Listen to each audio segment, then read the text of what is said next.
So, I want you to close your eyes. Okay, everybody close your eyes. You're standing on the edge of a cliff. Your feet are on the edge of that cliff. And you're looking down, and there's like hundreds and hundreds of feet down. And all you can see is like the rocks below, way down there. What's happening? You're gasping. You're like, oh, your heart's starting to pound. Oh my gosh. Your heart's starting to pound. Your blood is rushing to your head. You can feel your muscles tensing. You're starting to panic. What does that feel like? That's fear, right? Where else have you felt that? Open your eyes. Have you felt that before? Yeah, that's fear. Where have you felt that? Yeah, right before you were about to say your speech. Yes. Did you know that 75% of people would rather get into a coffin, lie in a coffin, than do the eulogy and speak at a funeral? How crazy is that? How crazy is that? That is how people feel about getting up and doing speeches. It is terrifying to get up in front of people. How many people are fearful of getting up in front of others? Anybody here? Yeah, the heads are like this, right? Of course. It is a scary thing. And again, planning, preparing, and practicing. And today I'm going to help you. Today I'm going to help you because there are some things that you can do, and you want to put your best self forward. And we're going to talk about those things today. And we're going to help you. We're going to talk about fear. You don't have to feel that. You don't have to feel that. That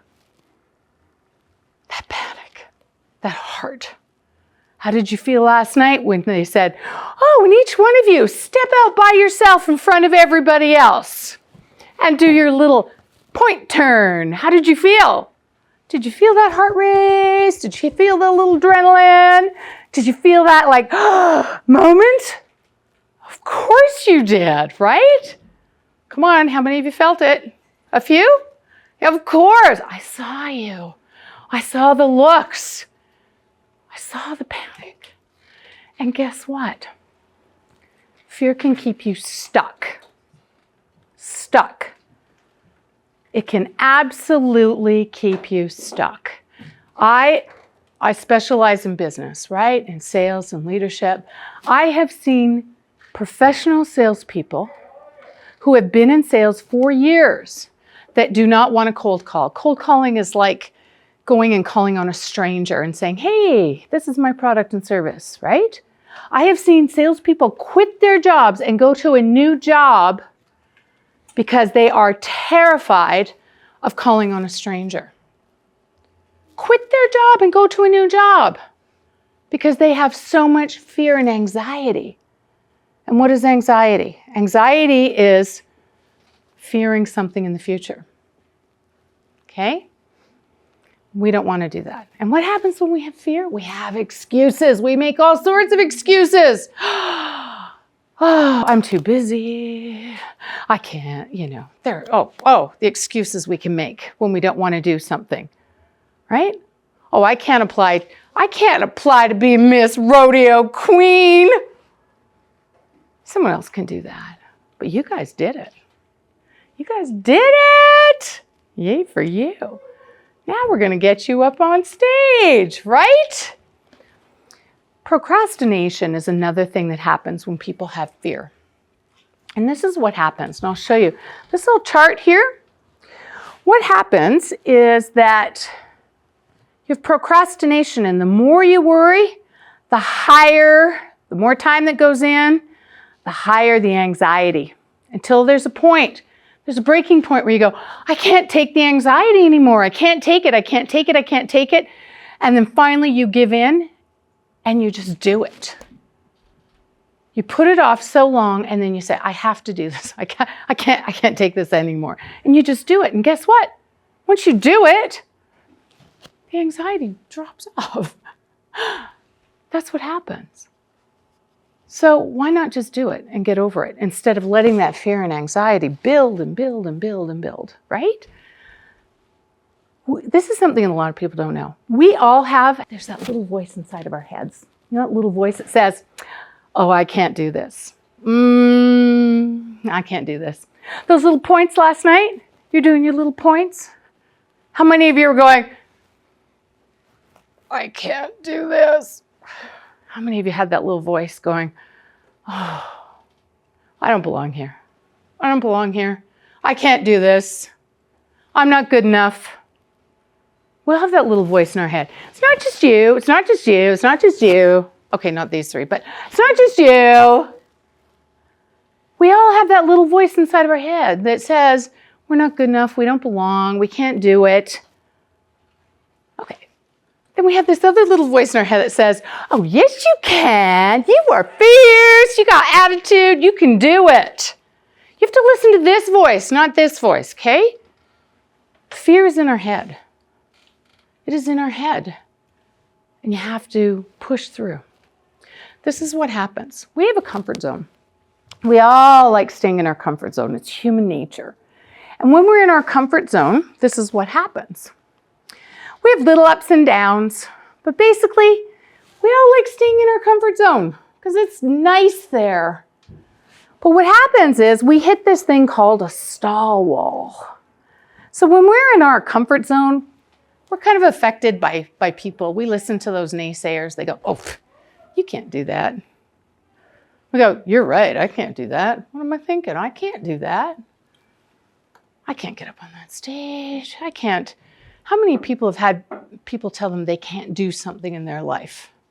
You ever had somebody say, you can't do something? Yeah! I'm a farrier. Even she asked yesterday, you're pretty tiny. Are you sure? Like, she didn't ask me if I'm sure I could do my job. No, I didn't say that. Say, you're pretty tiny. Are you sure you can trim my horse? Are you sure you can swing that hammer? Yeah, of course. Yeah, right? We've all had naysayers in our lives. If we listen to the naysayers in our lives, what would happen? You get nowhere. You can't listen to naysayers. You can only listen to yourself. And yourself has to say, I can do this. I can do anything. I've had people in my life tell me all sorts of things that I couldn't do. Did I listen? No, you have to go out. You have to believe in you. You have to, don't ever listen to a naysayer. You can do whatever you dream of.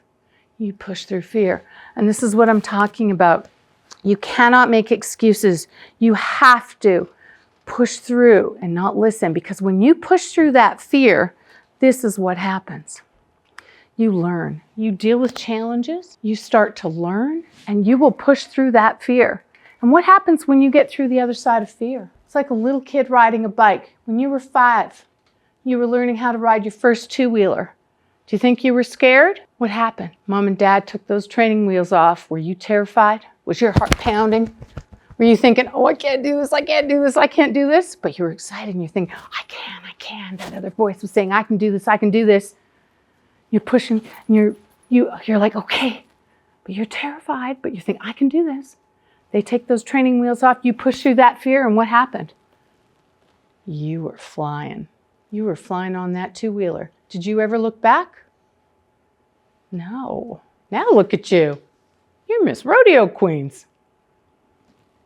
It doesn't matter what it is. If you push through your fear, you will become fearless at whatever it is you do. You will set new goals and you will see the magic happen. It's the same with speaking. It's like last night when you were modeling. You got out there. You learned a new skill. You pushed through your fear. You got out there, you did your point turns, you did your turns, you walked, you filmed, you did everything. And by the end of it, did you still have fear? Probably. But how did you feel when you were standing there going, oh, now you have to get out in front and do it in front of everybody versus, I can do this. Right? Big difference. I want you to know that when you push through fear, you can do anything. The sky's your limit. If you dream big and push through your fear, you can do anything. And it always is the same formula, the same system. Always. Whether you're a little 5-year-old on a bike, standing out there modeling, or getting up on stage. It's always the same. You push through your fear. Listen to the good voice that says you can do anything. Don't listen to the naysayers. You can do whatever your heart dreams. Okay? So, lean in. Did you know that only 16% of women will answer a job ad because they don't think that they have the proper skills to do it? 16%. Because they think that they're not good enough. You will now. I know you will. Doesn't matter what those skills are. Sheryl Sandberg, she did a statistic. 64%. Do you know why these numbers are important? 64%. If a man is looking at something, if he has 64% confidence, he will go for it. A woman has to have 82% confidence before she'll go for it. A man believes he'll just fake it till he makes it. A woman believes she has to be 82%. She needs to have 82% belief in herself before she'll do it. A man will just, if he sees a job, he goes, he'll read through the thing and says, oh, 64%, I can do that. A woman has to go through and go, oh, I have to have 82%. Or I can't do it. No, you can do anything. You can do anything you dream of. You can do anything your little heart desires. I just want you to know that. Don't ever think that you can't do anything, because whatever you can dream of, you can do. Okay? Know that. This is how to overcome fear. 1, acknowledge it. Acknowledge it. Acknowledge that you've got that little voice on your shoulder saying, I'm not good enough. I can't do this. I don't belong. And then switch to the other side and say, I am good enough. I do belong here, and I can do this. I am fierce. I have attitude, and I am going to do this. Confidence is attitude. That's all it is. It is attitude. It is energy. It's energy. It's how you walk. It's how you talk. It's how you carry yourself. I was married once before. I married my high school sweetheart. Didn't work out very well. We were in university. It didn't work out well at all, actually. Brick by brick, I was torn down. I was working at a place called Eaton's. Do you know what Eaton's is? It was a department store. It used to be around a long time ago. And I was probably 3 times, you couldn't even recognize me. It was 3 times the size I am now. And one day I made a comment. I said, one day I'm going to be sexy. And this girl looked at me and she said, you? Sexy? And she laughed at me. And it was the meanest laugh. I was heartbroken. I was like, oh my God. Like I was really hurt. I made my mind up that day. I will never listen to a naysayer again. And I was determined. I changed who I was and how I projected myself in this world. And I will tell you something. Within 2 years, I was no longer that girl. Within 2 years, I was completely different. I was sexy. Within 3 years, I was remarried, and I've been married for almost 40 years now, to the most wonderful, loving, caring, handsome man you've ever met in your life, who loves and adores me for who I am. But more than that, I felt sexy. I exuded sexy. And in my mind, I was sexy. Because you can be anything you want. It's energy. It comes from inside. Beauty comes from inside. Confidence comes from inside. Who you are comes from inside. It's not what anybody else tells you you are or what they tell you you cannot be. Get it? Confidence. It's from inside. I hope you understand that. I saw some faces last night and my heart broke for you. Because you guys are all beautiful. You're all amazing. Look where you are. Look where you are. You're all amazing. Anyway, please don't ever listen to a naysayer ever again, because you're amazing. Okay. Why? Know what your why is. Why are you doing this? Why are you in this competition? Why? What's your reason? Whenever you're feeling a lack of confidence, you ask yourself, why am I doing this? Your why will always get you through. What is it that made you sign up? And it's not because, oh, someone suggested it. You look deeper. There's a reason you did this. There's a much deeper reason you did this. And you look and you ask yourself, why am I doing this? Because that reason will prompt you to keep going. That reason is a very big reason. I also want you to look at, I can do this, because you can do this. You can do anything your heart desires. Then plan, prepare, and practice. Practice, practice, practice. I don't care what it is. If you have knowledge, if you have a plan, if you have practicing behind you, you will nail it. Whatever it is. Practice gives you confidence. There's something, there are parts, we have a left brain and a right brain. Our right brain is emotion, our left brain is logic, okay?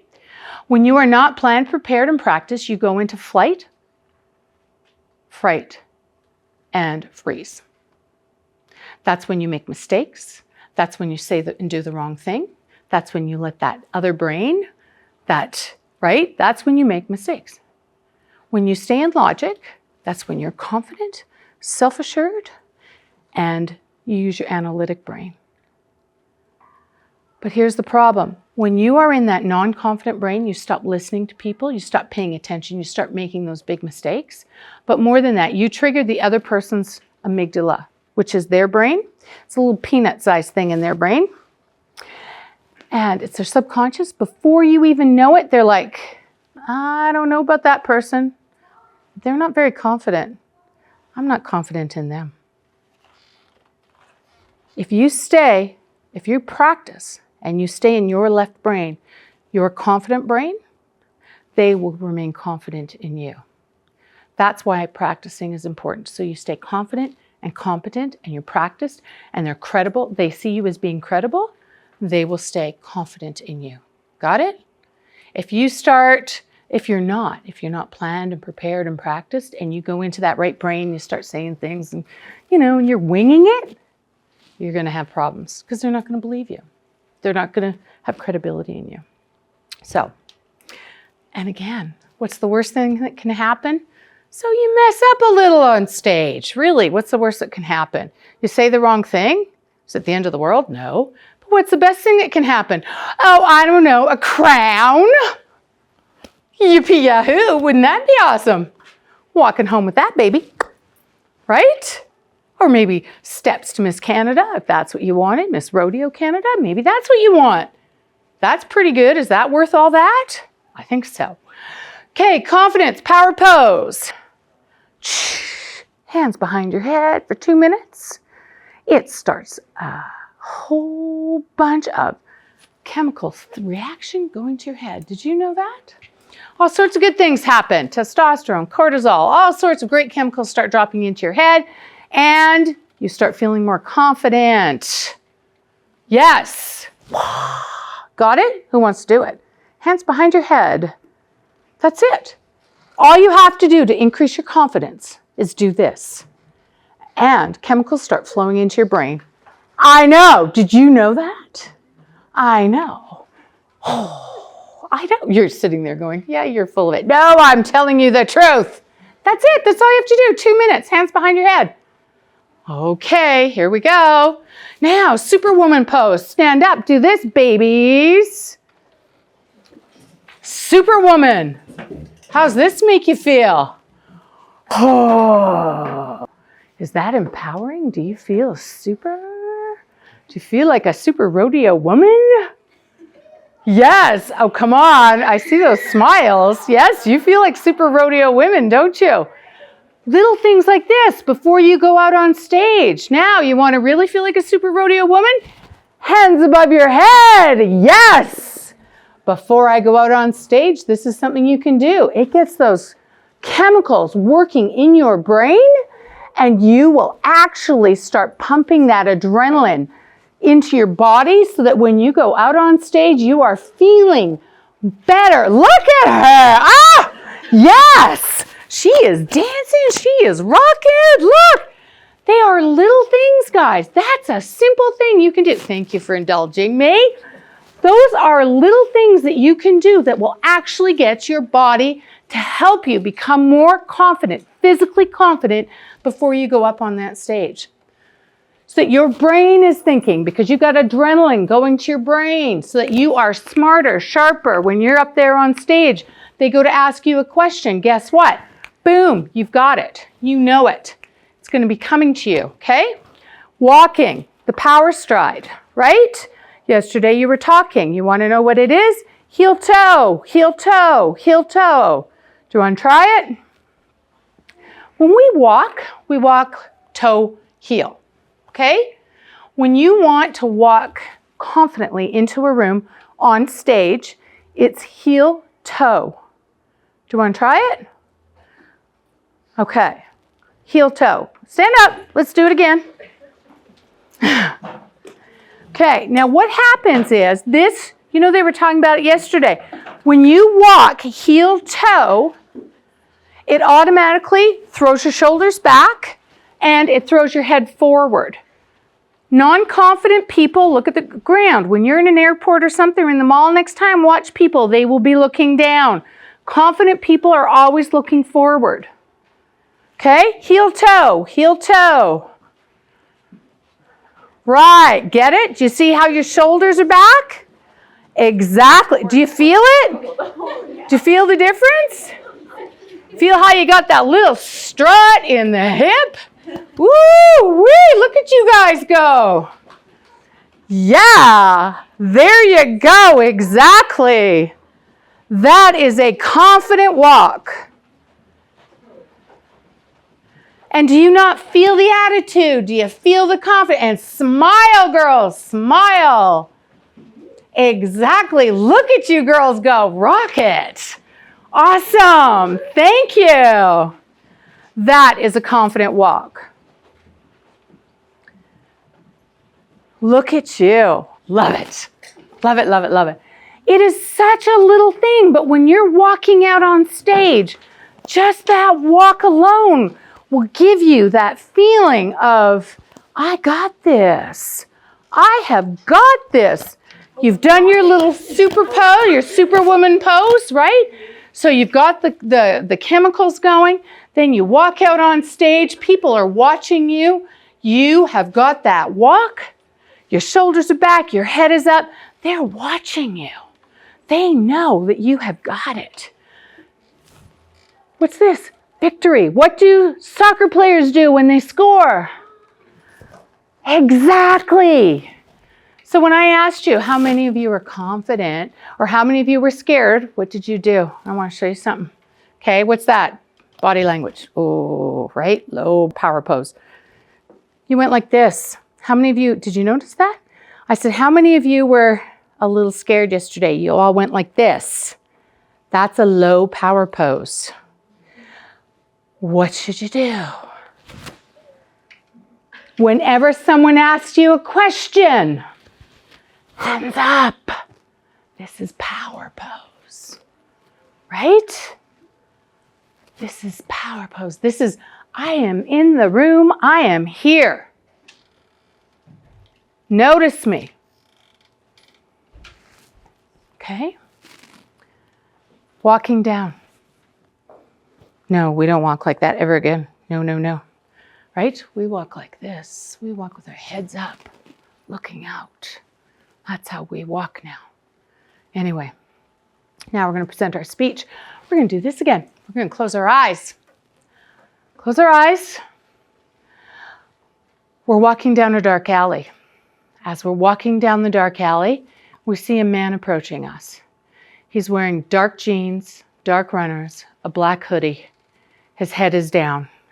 His hands are in his pockets, and he's walking toward us. How are we feeling? What are we thinking? Okay, open your eyes. Okay, just sit with that for a minute.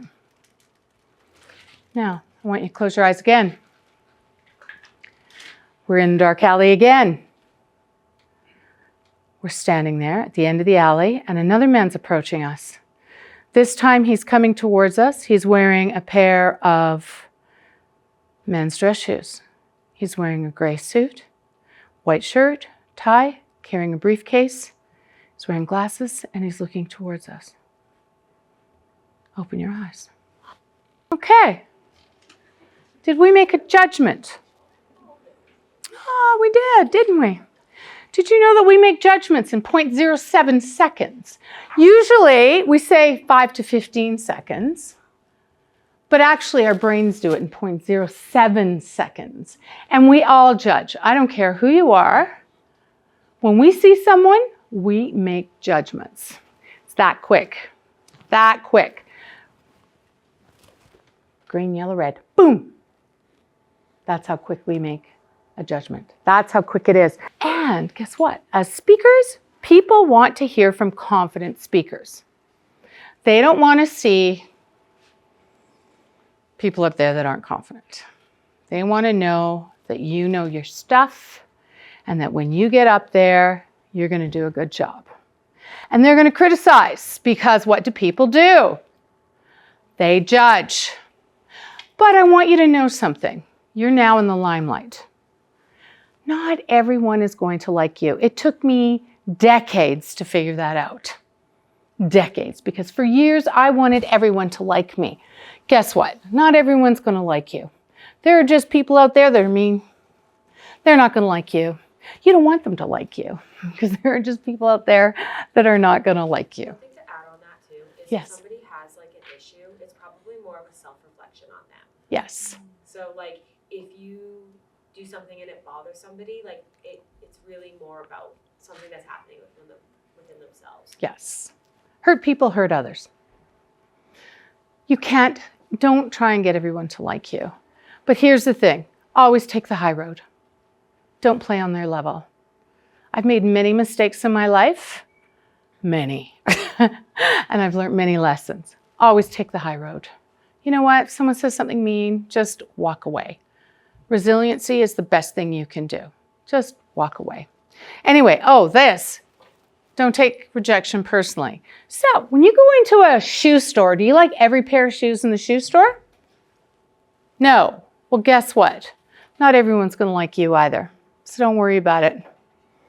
Right? You are just not that fancy pair of red cowboy boots to them. Or that pair of red stilettos or whatever it is. Not everyone is going to like you, and you are not going to like everyone, and that's okay. It's okay. You don't have to have everyone like you. Just always take the high road. Always be kind, always be gracious. Always take the high road, okay? And this, which speaker do you want to be? Notice the little cowboy hats? I did that. Just for you. Oh, I should have put the crowns. Yeah, I should have put the crowns. Yeah, I couldn't do that. It's like, listen, my graphic skills are limited. Anyway, here's a few things. Do not leave people confused. When you are up there speaking, always use grade 4 language. Grade 4 language. Don't try and use a lot of big words. Don't try and use a lot of jargon, and never use acronyms. So whatever MRCA, don't use it. Never use acronyms, okay? People do not know what that is. You have people in the audience. 90% might, 95% might. Doesn't matter. Do not use acronyms. Do not use big words. Don't try and sound fancy. The brain cannot keep up to the speed of our listening. Or our listening cannot, right? It can't function at the same time. So always use grade 4 language when you're speaking. Got it? Now, when you're looking here, what do you think? What are your thoughts? These 3 girls. Can you see that? What do you think of Miss Gurley on the right? Or, yeah, on your right. Oh, just say it. We're judging here. That's the lesson. I'm ready for the picture. I've been that girl. Oh, dang it. I wasn't ready. We need to smile. If we don't smile, we look mean and not very nice and not very fun. She looks grumpy and not nice, right? We need to smile. So always remember to smile because it doesn't reflect well. I think my slides are a little out, but anyway. The other thing too, with Bree yesterday, breathe. Breathe. When you're up there talking, you need to breathe. It's really important. Why? Because it helps you pace. It helps you pace your speaking. And let me tell you, when you first get up there, you are going to be, remember hanging off the cliff? Your body, right? Your blood pressure, your heart's pacing, all of that. Even every time I get up to speak, almost every time, depends upon but a large audience, my heart is racing every single time. That first paragraph, that opening session, I am always doing that. It's like I'm hanging on that cliff every single time. You need to breathe. It's about breathing. It helps calm you. It helps you pace so that you're not rushing through your speech. There's nothing worse than you start off, the judge says, "Hi, can you please, what are you going to talk about today?" "Oh, well, today I'm going to talk about, shoeing a horse and how being a farrier is a great job and it's really great." You don't want to do that. Calm.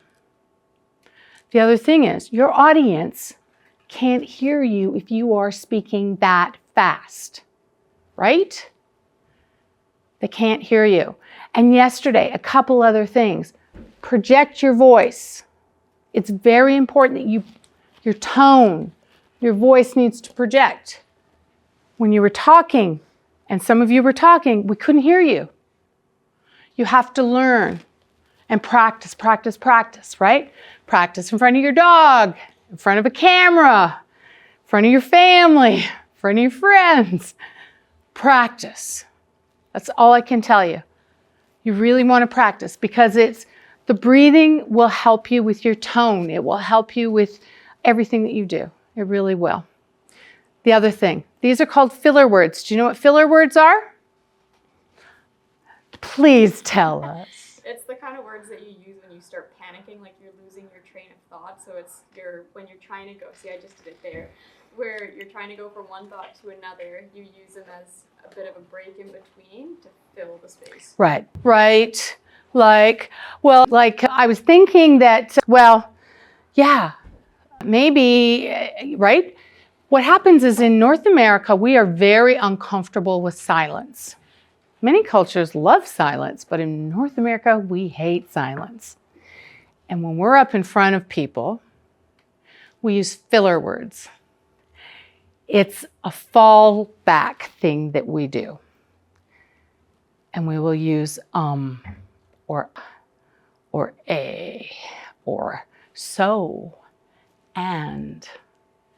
That's why when you practice and you tape yourself or you do it in front of, you get the neighbors together, have a little get together, a little pre-thing, people that you're not as comfortable with, like mom and dad, but the neighbors, it'll help you. It really will help you because, or Toastmasters. I don't know if you have Toastmasters in your neighborhood, but they're great because they will help you. Your filler words will kill your speech. They will absolutely kill your speech. You really want to get rid of your filler words, and you'll see it. Even in casual conversation, it's like your brain's going, oh, what should I say next? You'll notice it. Other things, contact, eye contact. Now they're videoing me, so they're trying to tell me to stay still, right? So I'm trying to stay still here. But you want to be moving, depending on the stage and what they tell you to do. I'm not sure what the rodeo thing is. You want to be using, typically, I will be moving across the entire stage. I will be working the entire stage. I will be looking off to the whole audience. I will be making contact, eye contact with each and every one of you. And I'm constantly looking at all of you and making eye contact with each and every one of you. I'm not leaving these guys out. I'm always looking at them as well. You always want to be making eye contact. It builds trust, but more than that, you're engaging your audience. There's nothing worse than someone standing here behind a podium, not paying attention. And your audience is left, you know, and they're monotone and just up. You don't want that. There's the audience. Even if you're not looking directly at, because it's hard at first, right? You've heard that, you look at the top of their hats, top of their heads. Even if you're not looking at them, you can look over their heads, but look like you're pretending that you're looking at them. Even that's a great thing to do. But just fake it that you're looking at them. Okay? Smile. Smile, smile, smile. Cannot tell you. You don't want to look like that girl on the right that looked like Miss Grumpy Pants. You don't want to look like her. No, no, no. Believe me, when I did that video and I didn't smile, I looked mad and grumpy through the whole thing. I was like, oh, mortified. Body language. Body language. One of my best photos ever. One of my best photos ever. Because it's body language. That's what you want. You want those moments caught where you have positive body language. That's what you're looking for. This is the most important thing that you will ever know about public speaking or professional speaking or impromptu speaking, timing. You have to be on time. You absolutely have to be on time. If anything, go short. There's nothing worse than a boring speaker that goes on and on and on and on and on and on. 3 key points. Boom. That's it. Done. You have 5 minutes. That's it. Do not go over. This is the thing. An event planner, they have a timeline. Wherever Susie is, she has a timeline. She has a very strict timeline. Everything resides on that. You have to stick to your time. Okay? Always dress up a little bit higher than you think the event is going to be. Doesn't matter what it is. If you're always better off to dress up instead of dressing down. Always be a little bit up, okay? Now we're going to talk about the different types of speaking. Any questions so far? No, we're good? Well, okay. We're going to talk about the different types of speeches, how to structure it, how to write it, and then we're done. Yes? Sorry, I have one question. Yeah. Interrupt you for a minute. Yeah. From the 6 steps of overcoming fear, I missed what the 3rd step was. 1, 2, oh, I can do it. I can do it. I can do it. So we know that there's impromptu speaking, right? Which is just off the cuff. Hey, tell me about your top, oh, this is a great question, by the way. I always ask things in 3s. So when you're out there and you're talking to people and you will be running into people and talking, I always ask, tell me top 3 things that you love about rodeo. Tell me about the top 3 things. What are your top 3 pieces of advice? When you ask things in 3s, people are going to give you better quality answers.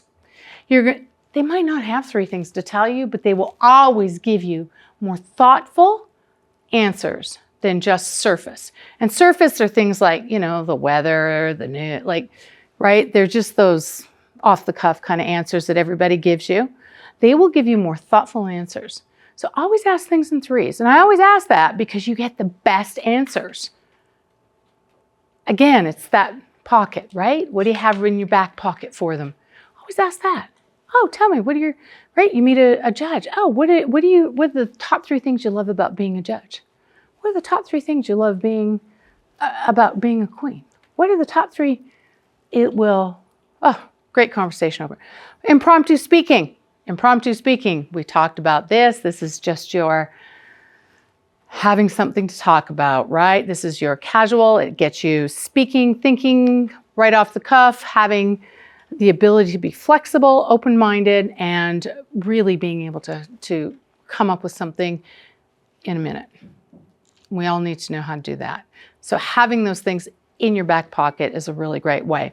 We've got your prepared speaking, of course, which is your research. This is your big speech that you're going to have prepared, and you're going to practice. It's going to be formal. You're going to write it out. You're going to have it all ready to go. Your casual is just your casual speaking. That's where you're going to go into an event. You're going to talk to somebody. You're going to go to the person that's standing alone, because they're going to love you forever. Those are the people you want to talk to. Those are the people where you've checked out your events, the stories, the little casual stories in your news before you go to the event, things that you can talk about that you can bring up with a stranger. You never want to go without having a few things in your back pocket. And of course, your how do you say that again? Oh my God. There we go, right? Your extemporaneous speeches, your semi-formal speeches. And again, you want to have a bunch of those in your back pocket as well. You want to prep those. This is Kristen Brommel, how do you say it? Brommelden? Johnson? Yeah, Miss Rodeo Canada Princess 2011. Public speaking is your opportunity to share your knowledge and passion. You have the undivided attention of the judges for 3 to 5 minutes, and be sure to choose your topic wisely. If it is a topic that is already chosen, find a way to make yourself stand out. Personality, preparation, and pizzazz. Right? That's what we were talking about yesterday. Differentiate yourself. That's what you need to do. So the goal of your speech is to inform, educate, engage, entertain. And the judges are looking for you to be clear and concise in what you're saying and how you're saying it. You don't want to be rambling on. Everything you do has to be very clear. There has to be a point to it. You don't want to be going blah, blah, blah, blah, blah, blah, blah, blah, blah, blah, blah. Women use way too many words. When you're talking to your boyfriends, they don't like a lot of talk. Cut your words in half, they'll be really happy. They like that. They actually use half as many words as we do.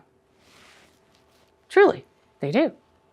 The other thing, okay, now, this is a speech. Do you remember essay writing in school? Yeah? Okay. When you're writing your speech, this is how a formal speech is written. You're going to have your introduction here, which is first couple sentences, right? That's going to be your wow statement. Whether you get people, whether it's a statistic or a shocking fact or a statement that kind of takes people back, or it's an experience, right? Where you're standing on a cliff. You get people to do something. It's something that they're going to go, oh, wow, that's different. You want to, whether you get them to raise their hands right away. You can ask a question. How many people? Raise your hand if, right? You want to do something to kind of get them engaged and doing it. Your introduction. You guys have a 5 minutes, so it's like 45 seconds. It's pretty quick. Then you've got your body, 1, 2, 3, 3 key points. And then you've got your conclusion. And again, I was telling you last night, your conclusion is restating the introduction, but it's strong. It's your takeaway. That's what you're leaving them with. It's your value add that you want them to remember. You want them to leave going, yeah. It's that. You want them to leave going, yeah, that's what I have to remember about speaking. That's my big, it's that big thought, that big takeaway that you want them to remember. And so, get it? Intro, body, 1, 2, 3, conclusion. Do we remember that from essay writing in school? Same thing, no different, okay? Can you see past me? Yeah? Am I blocking you or? Okay. What happened there? Now, when it comes to each paragraph, it's the same thing. It's exactly the same. Your first sentence, your body, and your paragraph, and your conclusion to each paragraph. It's exactly the same as you go through. Nothing changes. It's the same sort of setup, okay? There's your paragraph. Now, each paragraph should have a transition to the next one. So when you're talking about, and I wrote this, horse stables are not just where horses live. They are designed to keep them safe and comfortable with clean stalls and fresh water. They keep them safe and warm from the elements of Mother Nature, providing a refuge from the cold when the temperatures start to dip. They also have areas for saddles and grooming tools, making sure they are well taken care of.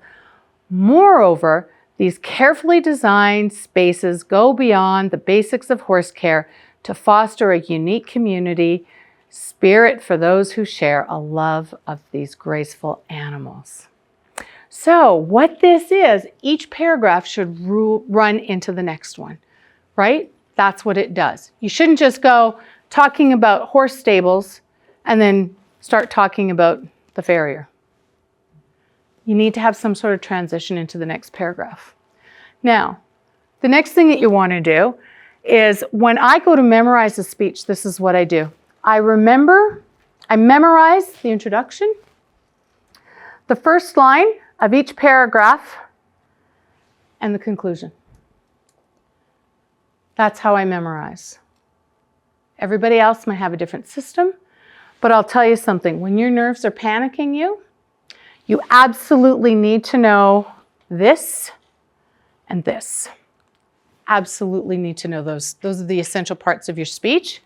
But these lines will help you get through your 3 keys, but you absolutely need to know your intro and your conclusion. What I will do is I will rewrite. I'll write little notes out. So my little notes here, I'll write them on the side, write them on the side, write them on the side as I try to memorize them, and I will practice, practice, practice. But that's how I do it, and that's how I memorize a speech. Now, you're doing a 5-minute speech. It's not a big deal. When you're doing an hour-long speech, it's a big deal.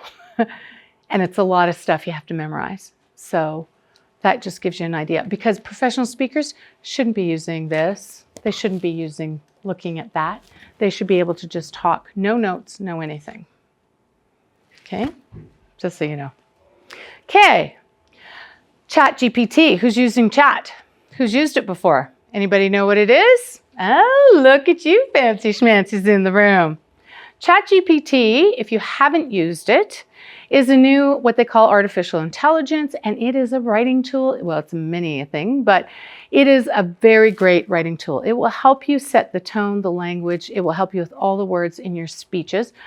But if you haven't used it, look it up. It is free. If you use the more expensive one, there is one that's $20 a month. It will help you write the perfect speech. You cannot use it to write word for word. You have to write your own speech. It will help you figure out the language. Do not copy. That is plagiarism. You have to change the words at least 30%. Do it from your heart. It has to be your speech. Okay, but it will help you with your language if you can't remember the right word or whatever. If you don't know what ChatGPT is, ask these guys that have used it, and it will help you. Okay, that's all I'm going to tell you. Remember, create and be different, and make sure that you are, so that you're not saying the same thing as everybody else. And of course, be that confident speaker up there, because that's what you're looking for. And when people say and give you a compliment, what do you say in return? I don't want you to go, and deny it. What do you say when someone says something nice to you? Thank you. Thank you. You graciously say thank you. That's it. And dream big, push through fear. Remember, you can be anything you want. Be confident. Confidence is an attitude. And I will thank you. Thank you for having me.